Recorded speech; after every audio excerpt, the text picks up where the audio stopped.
That's right. We're having our Rocky moment here in Missouri, 6:05 on a Friday morning. It's great to be here on KCMO 95.7 FM.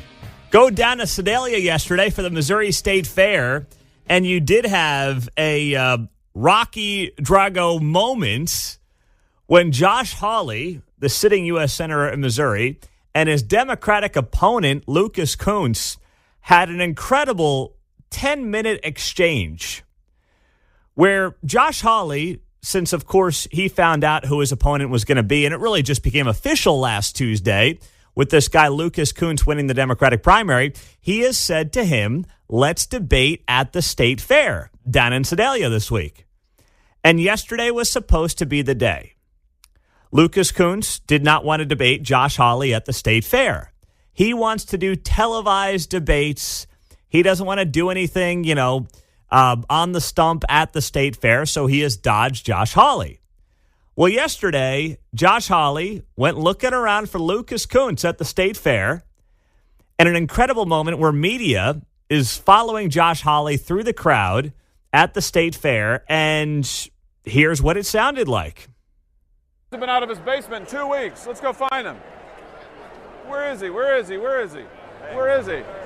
Lucas Kunce. Lucas Kunce, we going to debate today? How you doing, man? We going to debate today? The Farm Bureau?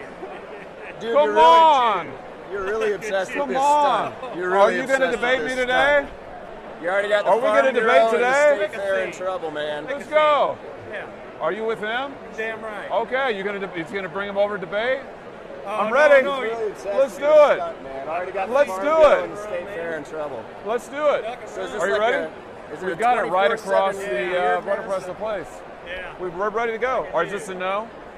Come on, man. Josh, man, we got 5 televised debates we Hey, agreed to. hey, we've got one right I here. can't wait Let's to see debate. that one. Let's Can't wait debate. to see it one. Unbelievable. Unbelievable, says Josh Hawley. And sorry we had to dump a portion of that because my fault there, Mark. That's on me. There was a little bit of a BS bomb in there that I let slip through the cracks. Josh Hawley was fired up. I don't think I've ever heard Josh Hawley curse, by the way, now that I think about it, either in our personal interactions or publicly. So he was pretty fired up going to find his opponent, Lucas Kunce, in this Missouri U.S. Senate race down at the state fair. This is a bad look for Lucas Kunce. When you are a Democrat in Missouri and there are no statewide elected officials who are Democrats in Missouri, and you are already 10 points down, you've got to get folks like the very people at the state fair to vote for you. Those are the people that you really need to turn on your behalf. This tells me that Lucas Kunce is not running a serious campaign. This is a guy who knows he's going to lose, that wants social media attention and media attention, but isn't actually interested in winning. Give Laura Kelly credit on the other side of the state line, the Kansas governor. She has debated at the Kansas State Fair. I remember her doing one with Derek Schmidt a couple of years ago. I can't speak to 2018. I don't recall exactly, but I know she did one at the state fair a couple of years ago. Now, yeah, she's the incumbent, but Laura Kelly knows you got to win more rural folks. You got to win farmers. You got to win these people if you're going to win statewide in places like Kansas and Missouri. And Lucas Kunce has an opportunity as a Democrat in Missouri to maybe start turning the tide. There is no statewide elected official who is a Democrat in the state of Missouri. It's a very difficult battle right now for him, and there's a lot of reasons for it. But to have an opportunity to debate Josh Hawley right there at the state fair when you're down 10 points out of the gates and turn it down is a total loser move. It doesn't matter what you think about Josh Hawley. That's not the point here. The politics of this are as such. When you're behind the 8 ball, you have got to be willing to debate anyone, anywhere, at any time. It's pretty rare that the incumbent, that the person up 10 points, is saying, let's get more debates going. Let's do one right now. Let's do one organically here. That would have been, first off, incredible theater, gotten a lot of attention, and frankly, if Lucas Kunce had beliefs in himself and he thought he could actually pull this thing off and debate Josh Hawley, would have been good for him. Instead, he's dodging him. Now, what's interesting is the way the media covered this: Kansas City Star, Missouri Independent, and so many others. Here's the headline from the Kansas City Star.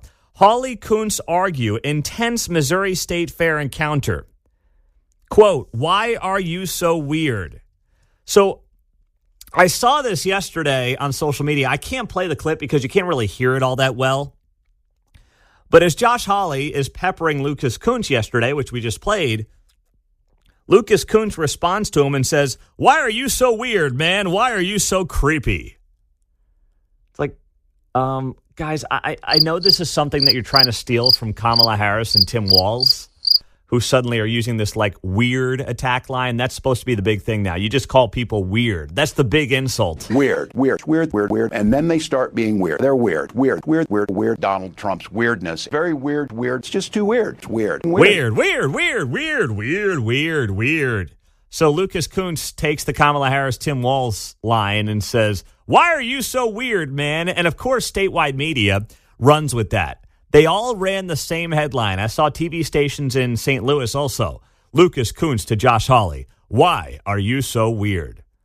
How about a headline of Lucas Kunce dodges debate at Missouri State Fair with Josh Hawley?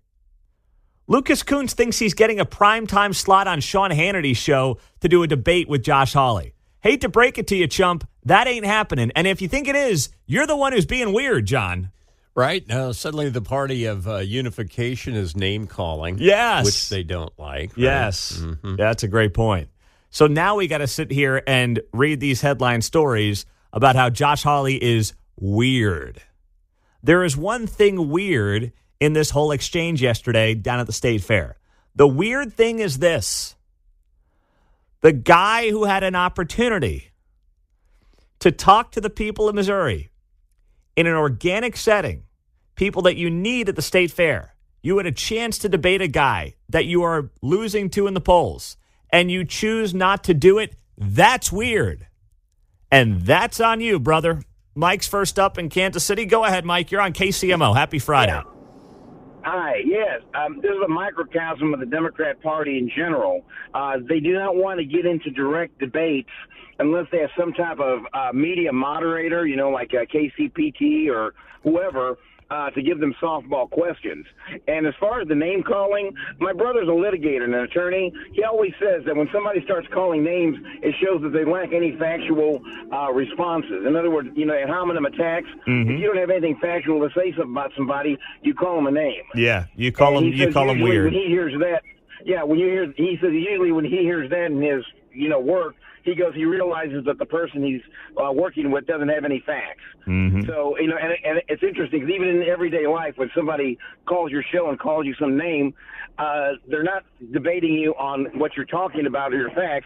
What they're doing, they don't have anything, so they call you a name. Yep. For lack of any facts. So it's interesting. But, yeah, this is a microcosm of the Democrat Party in America right now. And the main reason why Kamala does not want to debate Trump, because she's afraid that she's not going to have that filter in there of George Stephanopoulos or Rachel Maddow or somebody like that to give her the softball questions. And that's what she desperately wants. And I don't know, maybe that's what Lucas Kunce wants.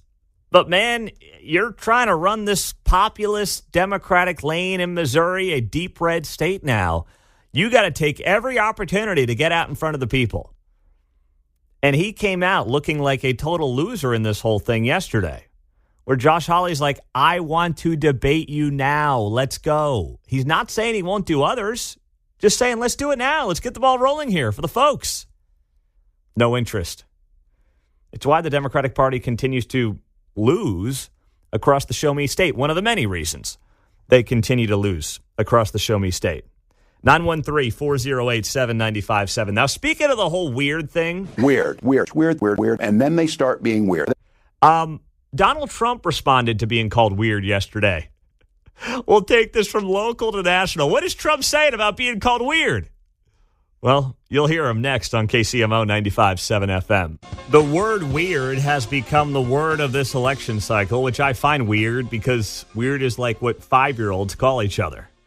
Like, as Claire learns the word weird, as someone who started kindergarten this week, she likes using the word weird. Weird, which means, she could be on a presidential ticket, apparently. Weird. And then they start being weird. They're weird. Donald Trump's weirdness. Very weird. It's just too weird. It's weird. That was Tim Walz, little compilation of him using the word weird to talk about Trump and JD. Find it interesting, the guy who put tampons in boys' bathrooms in Minnesota is calling other people weird, but, I guess everyone's got their own interpretation of weird. Well, right, as I criticize this strategy of the Dems there with the name calling, it's actually the new guy they bring in to do the work. Right? Yes. Mm-hmm. So apparently, Tim Walz using that word weird to talk about Trump and J.D. Vance is what kind of sold the Harris campaign on picking him, which is, to me, very weird. That what turned you on about the guy is that he called the other people weird. But, I guess if your standards are relatively low, those kind of things matter to you. So Trump does this big press conference yesterday from Bedminster, his golf club there in New Jersey, and he responded to being called weird, which is now the term of the month that Lucas Kunce broke out on Josh Hawley yesterday at the Missouri State Fair. And obviously you've heard Tim Walz and Kamala Harris use against Donald Trump and J.D. Vance. So what does Trump think about being called weird? She certainly attacks me personally. She actually called me weird. He's weird. It was just a soundbite. Weird. She called me weird. She certainly attacks me personally. She actually called me weird. He's weird. It was just a soundbite. And she called J.D. and I weird. He's not weird. He was a great student at Yale. He went to Ohio State, graduated in 2 years, at the top of his class, and all of these different things. And we have this guy that's running a very failed state, who's had a terrible career. I mean, you have him saying they're weird. No, he's a weird guy. And she's weird in her policy. Who wouldn't want to have strong borders? Who doesn't want to have lower taxes? All my life I've watched as politicians campaigned, and I've always been on, for the most part, on the other side, on the side that these people are on. And they always talked about, we're going to reduce taxes. This is the only campaign I've ever heard where they're saying, we're going to increase your taxes. I think I could listen to Trump say the word weird for the next 3.5 hours. She certainly attacks me personally. She actually called me weird. He's weird. Weird. Oh, my goodness. Somehow now the word weird. I thought it was just going to be me mostly spending a lot of my time with toddlers, where I'd be using this basic vocabulary so much. I wouldn't think it'd be on this show talking to, sophisticated adults, which this KCMO Talk Radio audience is. But now I'm using the word weird at work with you more than I'm using it at home with a 5-year-old and a 3-year-old and a newborn. That, to me, is weird. I'm trying to make sense of that. Now, speaking of things that are weird, we are entering a new era in politics. And it starts with J.D. Vance.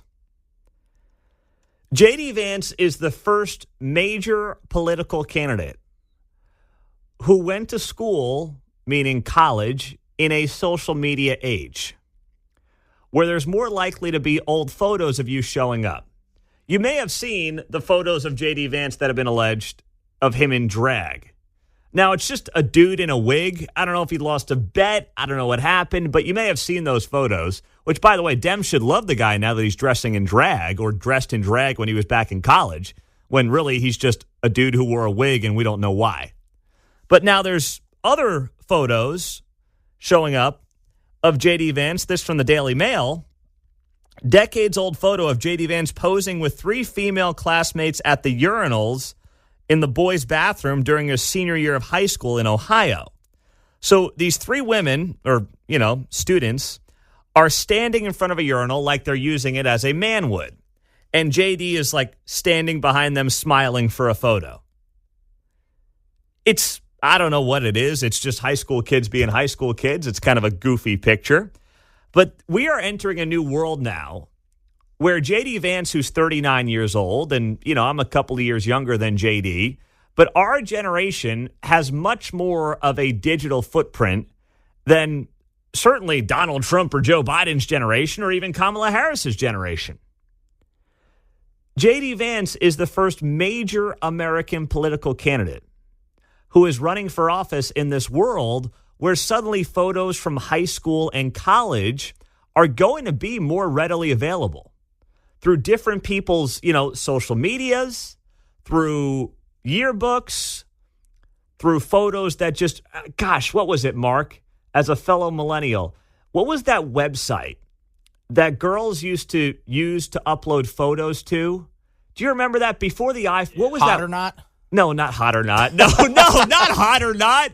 No, it'd be like after a party. It was about bad dates and stuff, wasn't it? No. Okay. Yeah, okay. I know where your guys' heads are at, but it was just like before there was Facebook, before there was MySpace, it was just like a link that they would photo dump pictures to. Oh, yeah. For Photo bucket, right? Yeah, maybe that was it. But yeah, it was just, and then they would like share the link with you, or be like in their AIM away message and stuff like that. Yeah. Or in their AIM profiles, there'd be a link to like photos. And it was just recent photos from parties and events and school things and things like that they would take with their not their phones, with an actual camera. So how many of those photos of all of us, mostly under the age of 40, are out there that we don't even know about? When vetting a candidate, it used to be, okay, you'd kind of go through their history and talk to people and see what maybe could be dug up for an October surprise. There's no way really to scrub everybody's digital social media because you don't even know what you don't know. You don't know what's out there that you forget about. You don't realize is out there. You don't know who has photos of you that you've totally forgotten about. Even with our guy Travis Kelce, when he was starting to date Taylor, his old tweets start popping up. Yes. Like that's easy because you can go through anyone's social media. But I'm talking about even photos that you don't know exist of you or you forgot exist of you. Like J.D. Vance standing in front of, 3 women who are standing at a urinal. That's the kind of stuff that shows me we are entering a different era of politics, where the digital feeds of all of us, especially those of us under the age of 40, is going to be unearthed in a way that a lot of us probably forget about. I mean, JD may forget this photo. I don't know, but here it is now in the Daily Mail. 913-408-7957. Does this hurt him, by the way? No, it doesn't. It's just fodder for the Daily Mail. But it will hurt some candidate one day. We just don't know who, and we don't know when. Coming up, is this the worst idea anyone's ever had in terms of fixing the housing crisis? We'll share it next. Is this the worst idea you've ever heard in terms of trying to solve the housing crisis? I mean, there are so many different ideas out there, and some are good and many are awful. And the worst idea for the biggest issue pressing Americans under 40, I mean, away from inflation, obviously, for those who are raising family, the biggest issue is cost of living and wanting to own a home and wanting to live that American dream that for millions of Americans feels like it's completely out of reach. And that's because the cost of everything's going up. It's harder to save a buck. And then with interest rates continuing to move up and the cost of housing skyrocketing the last 3-4 years since COVID, it's harder than ever to think you're going to be able to buy a home. So thankfully, this issue is now becoming a bigger issue on the campaign trail. Donald Trump's been talking about it this week, and Kamala Harris has been talking about it this week. And Kamala Harris yesterday rolled out a plan that if I was trying to put together the worst plan possible on how to solve the housing issue for those who are priced out of the housing market, this is probably the idea I would put together. This is clearly put together by people who have never actually worked or done business in the private sector.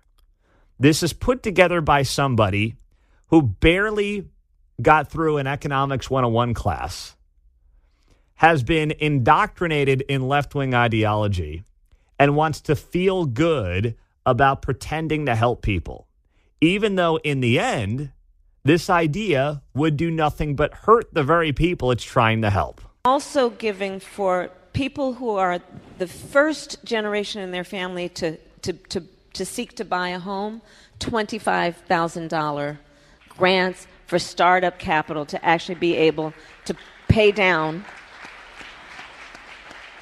on home ownership. $25,000 if you are first, or you are the generation that is the first in your family to be able to buy a home. The other thing we are doing is for a certain tranche of folks, helping them first-time homeowners, $400 a month in credits toward paying your mortgage. And these issues are exactly the kind of issues that when you address them, make a huge difference in terms of who's able to buy a home. I mean, I don't know if I should laugh or cry at how horrible of an idea this is. And the fact that somebody who's got a coin flip chance of being in the White House thinks this is good public policy is insane. By the way, how are you going to prove that you're the first person to buy a home in your family? What do you have to try to dig up mortgage receipts from your grandparents and great-grandparents from 75, 100 years ago to figure out whether or not they ever owned a home? What kind of stupidity is this? And how are you going to not prove that your family never owned a home? What is that all about from Kamala Harris? But then the whole notion that, you know what, if we just give first-time homebuyers $25,000, oh my goodness, it's going to be incredible. This is going to help people afford that $300,000 starter home because now it's only going to be $275,000 for them. No, that's not how economics works. It will never work that way.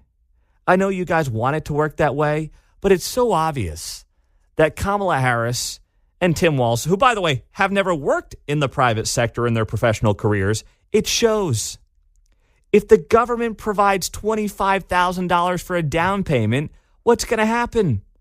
The cost of the home will go up by $25,000 to capture the subsidy, plus the actual value.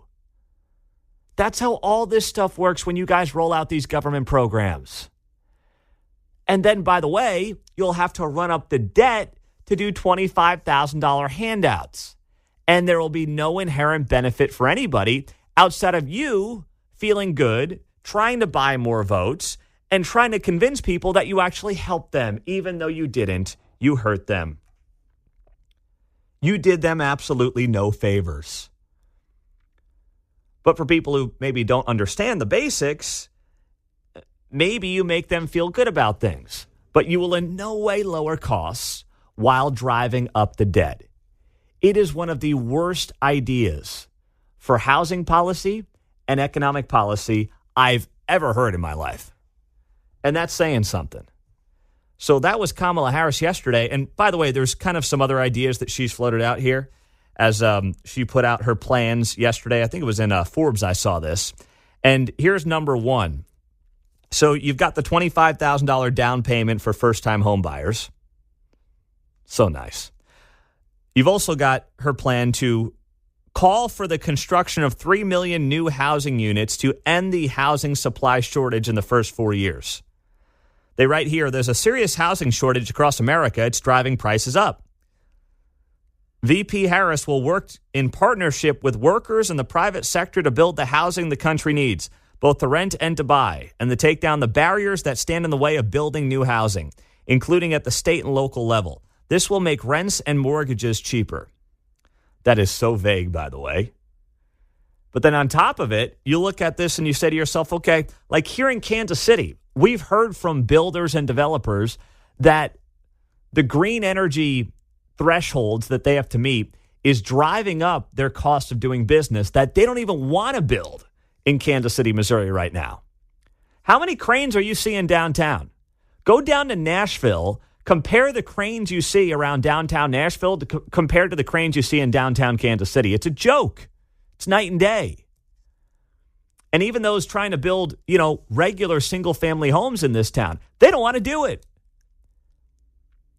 We had our Politics in a Pint with Quentin Lucas last summer, and we had multiple folks in that market, in that line of work, who were saying to the mayor, I don't want to build here. You guys want to solve the housing issue. We want to help you, but you guys have so much red tape and your new green energy standards are killing us, that we don't want to do it. We'll go to Overland Park. We'll go to Lee's Summit. We'll go to Liberty, but we're not doing business here.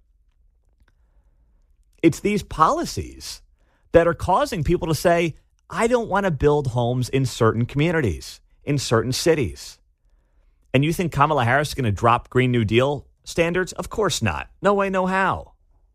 Not a chance. 913-408-7957. But these are the ideas that they've got. And by the way, it's one of the first ideas of substance Kamala Harris has rolled out in 3.5 weeks. And I can't believe how bad it is. Let's go to Raymore. That's where Charlie's hanging out. Charlie, you're on KCMO. What's happening? Hey, how you doing this morning? I'm doing well, brother. Happy Friday.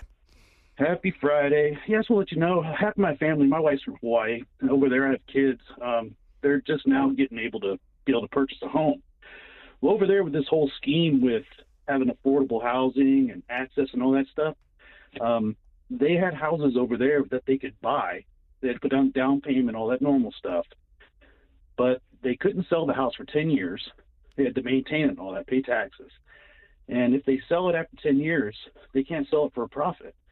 So basically they're buying a house and it's essentially renting. They're renting. Right. They're renting a house I guess theoretically you would get what you put into it back, but it's no longer, not that your home should be your biggest investment, but it's no longer part of any investment strategy. It's just a place to live that maybe you get your money back in the end. Yeah, you might get it back at the end, and what are you going to do afterwards? You know, I mean, you're not going to be able to pass it on. You could pass it on to your kids, essentially, I guess. But yeah, it's just, it's in my opinion, it's removing that wealth capability for people to be able to generate that in the middle class. Yeah, exactly right. I mean, it has been, and thank you for sharing that, Charlie. Have a great weekend. That has always been kind of that middle class dream, right? Become a homeowner and have it be part of your nest egg as you get older. And you're paying into something that is increasing in value. And by the way, you got to upkeep it too. That's quite a deal in Hawaii, because if you can't sell it for a profit and you've got to upkeep the home, you may actually end up out more than you realize. You might as well just rent. The government can't solve this stuff. Sherry in Overland Park, go ahead. You're on KCMO. Well, if she wins, Walls can be in charge of that program because he did such a good job with the COVID money. Yes. Well done there, Sherry. Yes, he Thanks, did. guys. Thank you, Sherry. Thank you, Sherry. Sure. Don't laugh too much at your own jokes now, Sherry, okay? Oh, trust me. I have to laugh to survive. I laugh or go nuts. So you guys help me vent. Oh, so good. Keep it up. All right. Thanks, Sherry. That's what we're trying to do. Bring some laughs. It can't be all serious here. There's too much going on in the world. Got to have a smile on your face while you do it. So good job there, Sherry. Well done. Well, a mother with the Gardner-Edgerton School District has gone viral, courtesy of Libs of TikTok. And if you're not familiar with their content, they are huge on X, and mostly X is where they do most of their work. And they have racked up 1.6 million views, a moment from the Gardner-Edgerton School District. And one of their recent school board meetings has gone viral with 1.6 million views. And it just dropped yesterday at about noon, so it hasn't even been 24 hours. And this video from the Gardner-Edgerton School District has gotten almost a couple million views. So this video that I'm going to play for you, and I'm trying to figure out who the mother is, because they only call her by her first name. And I got to imagine there is somebody in this audience right now who can connect us with the mother in this viral school district or school board meeting, who's going to be able to figure out who knows who she is, or is going to get us some details on who she is, because no one's written about this. All we have is this post from Libs of TikTok. And it says here, unbelievable. Kansas school district censors and mocks a mom for exposing pornography in schools, which they admit is inappropriate. They write here, Greg Chapman, school board member for Gardner-Edgerton, who they tagged, scolded a mom for exposing pornographic books available to students. He accused her of getting pleasure from reading the explicit material. They write here, the mother's mic was then muted, and the board president interrupted her, saying her speech was a performance, and warns that the content is inappropriate for kids listening at home. They admit it's inappropriate, writes Libs of TikTok, yet most of the books are still in schools. Make it make sense. So I'll play the audio here, and the audio begins with Greg Chapman, school board member with Gardner Edgerton, and it ends with this concerned citizen mother, and you're going to hear her on the back end of this clip that was shared by Libs of TikTok. I just don't know who the concerned citizen is and who the mother is. They call her by her first name, but nothing more. And obviously, Kansas City Star, forget it. They're not writing about any of this. So I don't have a name. I've just got this that now has 1.6 million views. I assume I know what the speaker's going to talk about. So there have been 42 books sent for review, all except 4 from the same person. Of the 42 books sent for review, so far 15 have been pulled from the school, librarians, or committee. While I don't disagree that a good portion of the books on the review list are not appropriate for public schools, Ms. Schmidt needs to understand that, again, while what she is attempting to do is not entirely bad, it has gummed up the process, taken an immense amount of time from our staff that should have been focused on weeding books, teaching our students, and digging into the data to help improve our students' success and scores. It is entirely disingenuous to almost single-handedly bog down a transparent system with up to 14 years' worth of reviews and then shout from the podium that we are taking too long and not doing anything about it. It seems like she just gets pleasure from reading books with questionable content to this audience where there are minors listening. Most of the books were not at the elementary level, so they wouldn't have had access originally. Instead, again, it just feels like she wants the shock attention that is caused by reading the out-of-context sexual clips to the minors and adults in the audience. I know she means well, and I don't disagree that we can improve our libraries, make way for better and more appropriate books, but how it's being handled is costing this community valuable time, effort, and unfortunately valuable people who didn't cause the issue, but have been dragged through the mud by this continued and disingenuous rhetoric that we are doing it intentionally or just not doing it at all. I'll just start at the end. Every book needs to be vetted. You cannot solely rely on professional judgment because that is how inappropriate content got into the district. If you don't take action, you're actually complicit in the grooming and the distribution of porn to children. So with that said, and I know that Greg wants to change this, but here's 25 more book reviews, requests, and books that you guys could have found on your own and possibly have done something about it or vetted it on your own. So that's it. Hey, Greg, next time call me and we can have a great conversation, and I'm okay with that. So this back and forth from a Gardner Edgerton school board meeting has now well over 1.5 million views on Libs of TikTok's X account.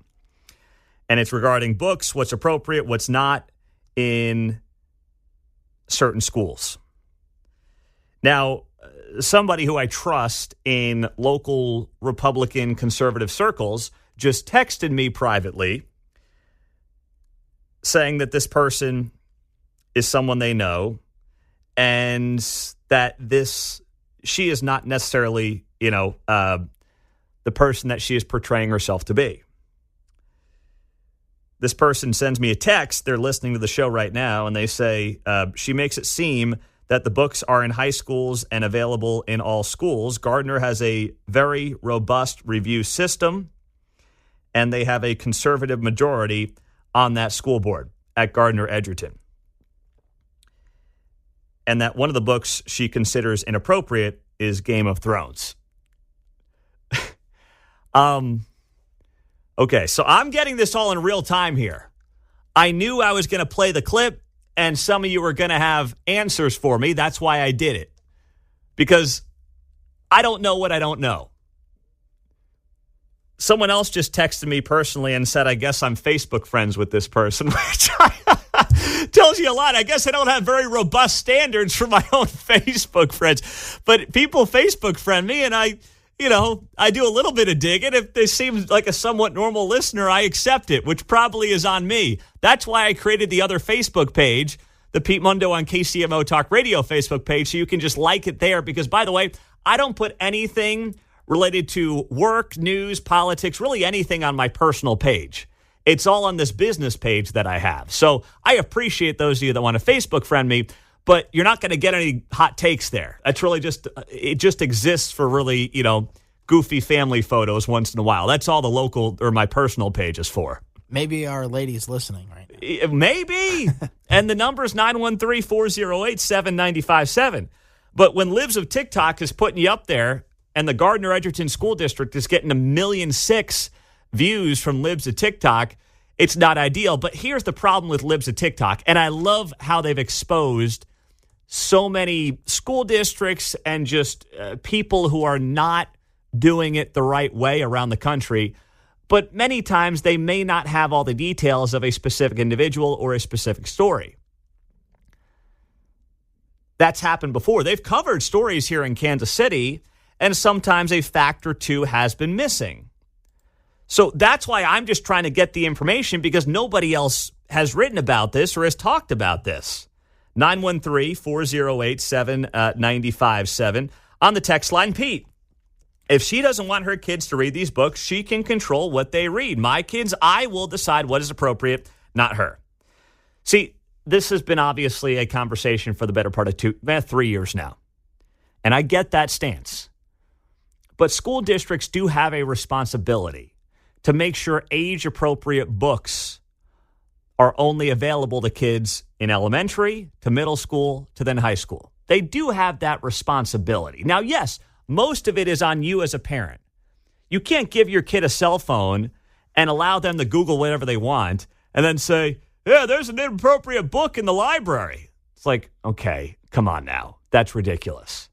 But still, the school does have a responsibility to make sure that, at least from their end, kids are only accessing books that are appropriate for their age level. And if there's a book at the school that they don't allow, then and you think your kid should be able to read, then you can go to the public library. Exactly. And if you want your kid reading, 50 Shades of Grey in 7th grade, you go take out the book for your kid and buy it on Amazon. But there are responsibilities of a school board and a school district to make sure that books that are available in schools are only the appropriate ones. That's not unreasonable. That's not too much to ask. Do some people take it too far? Absolutely. That's always the case. It's 2024 in America. But just because some people take it too far doesn't mean it's unreasonable to ask that schools do right by the kids, especially when these kids are spending, more hours a day in school than they are at home in some cases, waking hours. I mean, it's kind of been weird for me this week with Claire starting kindergarten. She's been getting on the bus at 8:30. She's getting home at like 4:15. That's a long day for a 5-year-old. Long day, which I don't get, but that's a story for another day. You want to make sure they're in the right environments. That's not too much to ask. But yes, have some people taken it too far? Absolutely. 913-408-7957. Top of the hour. Right after 8 o'clock, Nathan Willett, Kansas City councilman, is going to be here. He's fighting the free bus fare nonsense that's still going on. What's up with that? Scott Fawn at 8:20, Josh Hawley at 8:35 on KCMO Talk Radio. In the meantime, reporting yesterday that the Secret Service is investigating a report that an agent left her post to breastfeed during a recent Donald Trump campaign event. After what happened a month ago, what is going on here? And what's appropriate and what's not? We'll get to it next. The Secret Service is acknowledging that they are investigating a report that a female agent left her post at Donald Trump's campaign event in North Carolina this week to go breastfeed. The Secret Service saying in a statement, quote, all employees of the U.S. Secret Service are held to the highest standards. While there was no impact to the North Carolina event, the specifics of this incident are being examined. Given this is a personnel matter, we are not in a position to comment further. Okay, I've got to give Donald Trump a tremendous amount of credit for one thing, or for a lot of things, but in this case, this one thing. He has not, at least not publicly, taken out a lot of frustration on the Secret Service. And trust me, I say this as someone who has been, in the last 3.5 weeks, critical of Donald Trump for not being entirely focused at the task with the task at hand, which is beating Kamala Harris, focusing on policy, and focusing on the issues. He's been distracted. But the guy is a month removed from nearly losing his life because of an incompetent display by the Secret Service. And maybe it's because he still needs the Secret Service, but regardless, that's never stopped Donald Trump before from criticizing someone, something, a group, an organization. And he could very well go off on the Secret Service, but he hasn't done it. In fact, he's still been praising the Secret Service.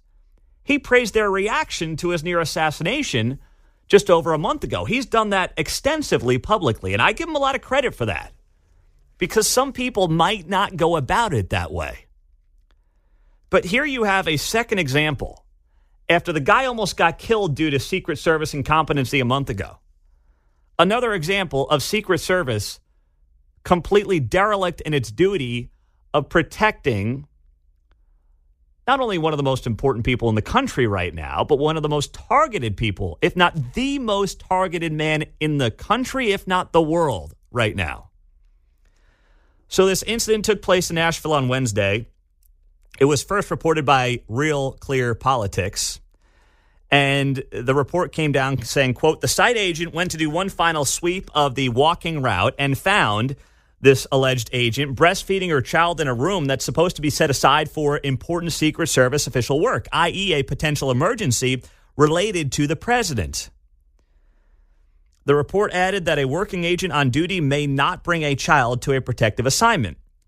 She said the agent in question was from the Atlanta field office. Well, this person should have been fired yesterday. And that's not to downplay, the importance of motherhood and breastfeeding. That's not what this is about. You have a job to do. Your job is one of the most important jobs in America, protecting the most targeted people in this country. There are no breaks to breastfeed. That's not how this can work. And that's not, speaking ill will of the task of motherhood and the pressures of motherhood or any of that. It's just the reality. If that is more important to you in that moment, and it should be, by the way, it should be more important to you in that moment. But I don't even know how that works. Like, what is this? Take your kid to work day? Do you get kid-sized Kevlar? I mean, you're putting the kid in line of, right? You're putting the kid in basic danger. Thing, all that other stuff aside. I mean, I don't understand how that wouldn't say, okay, you need time off if that's your responsibility. Yeah. There should be a leave for that. Absolutely, there should be. Job one when your Secret Service is protecting whoever's the dignitary. Yes. Job one as a mother is to feed your kid. You can't have 1A and 1B at the same time here. They cannot work together. It's impossible for them to work together. I know we sometimes joke about the, paid leave and everything, but mothers maybe in that case should get like a year or whatever. Well, no, they shouldn't get whatever. Maybe. I don't, you want to debate the paid leave thing, maybe that can be another part of the conversation. All I know is this much. If you show up to work that day to protect Donald Trump or Joe Biden or Kamala Harris or anybody, there's no hey, I'm taking a break to breastfeed. Like, what happened when she showed up with the kid?